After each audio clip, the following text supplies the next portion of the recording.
அம்மா மனோரமா அவர்கள்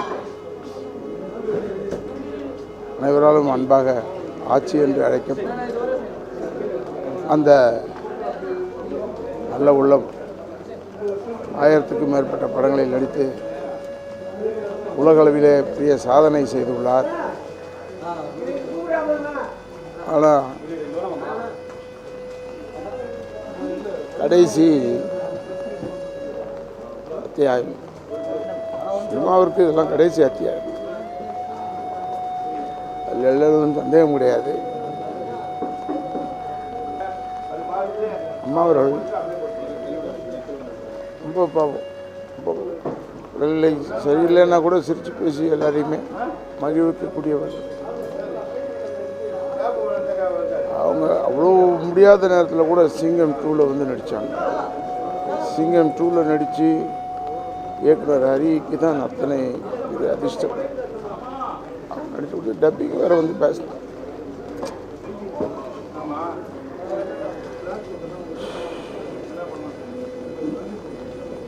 படம் தமிழ் படத்தில் எனக்கு வாய்ப்பு வேணும்னு கேட்டேன். என்னை கூப்பிட்டு போய் முக்தா சீனிவாசன் சார் அறிமுகப்படுத்தி பெயரும் புகழும் என்ற படத்தை ஏன் நடிகை எந்த லாங்குவேஜில் நடித்தாலும் ஒரு பேர் வாங்கிட்டு இருந்தாங்க. எந்த லாங்குவேஜில் போய் நடித்தாலும் அவங்க கல்ச்சர் படி நடிப்பாங்க. இந்த மாதிரி இனிமேல் ஒரு ஆர்டிஸ்ட் நமக்கு கிடைக்காது. I really feel for demands பெரிய நன்றி தமிழ் சினிமா.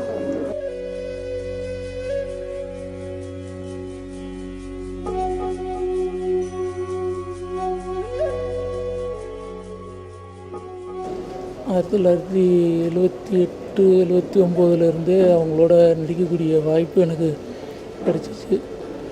அப்போ கூட ஒரு பிள்ளைய போல் நிறைய விஷயங்களை சொல்லுவாங்க, இப்படியெல்லாம் இருக்கணும் அப்படியெல்லாம் இருக்கணும்ன்ட்டு. அது இன்றைக்கி அவங்க நம்ம இடத்துல இல்லாதது மிகப்பெரிய பேரிழப்பாக நினைக்கிறேன். அந்த இடத்த பூர்த்தி பண்ணுறதுக்கு யாராலையும் முடியாது. ஏன்னா அப்படி ஒரு சாதனை படைத்த கலைத்துறையில் தெய்வமாக மதித்தவங்க. அவங்க நாடக வாழ்க்கையில் இருந்து கலைத்துறை சினிமாவில் உச்சத்தில் இருக்கும்போதும் சரி, சமீப காலத்துலையும் சரி, எப்போவுமே அவங்க ஒரே மாதிரி அன்போடு பாசத்தோடு இருப்பாங்க. அது அப்படிப்பட்ட ஆச்சி அம்மாவுடைய இழப்பு எங்களை போன்றவர்களுக்கெல்லாம் அது ஒரு பேரிழப்பு.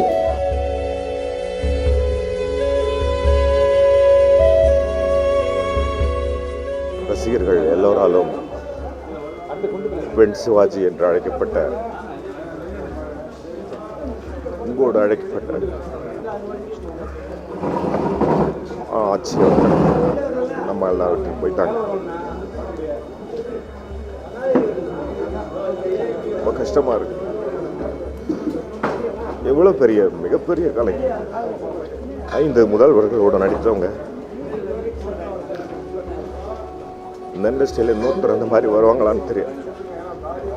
சத்தியமாக வரமாட்டாங்க.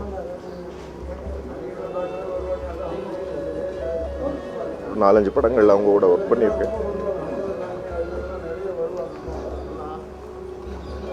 இது ஒரு மிகப்பெரிய மிகப்பெரிய இழப்பு.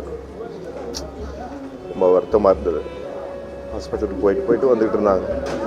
சரி, ஒன்று இருக்காது நினச்சிட்டு தான் இருந்தோம். இந்த மாதிரி ஆகிப்போச்சு. ரொம்ப வருத்தமாக இருக்கு. அவங்களெல்லாம் இழந்து வாடும், இந்த ஆட்சியை இழந்து வாடும் அவங்க குடும்பத்துக்கு என்னுடைய ஆழ்ந்த இரங்கலை தெரிவிச்சுக்கிறேன். அவங்களுடைய ஆன்மா சாந்தி அடைய எல்லாம் வல்ல இறைவனை வேண்டிக்கிறேன். நன்றி.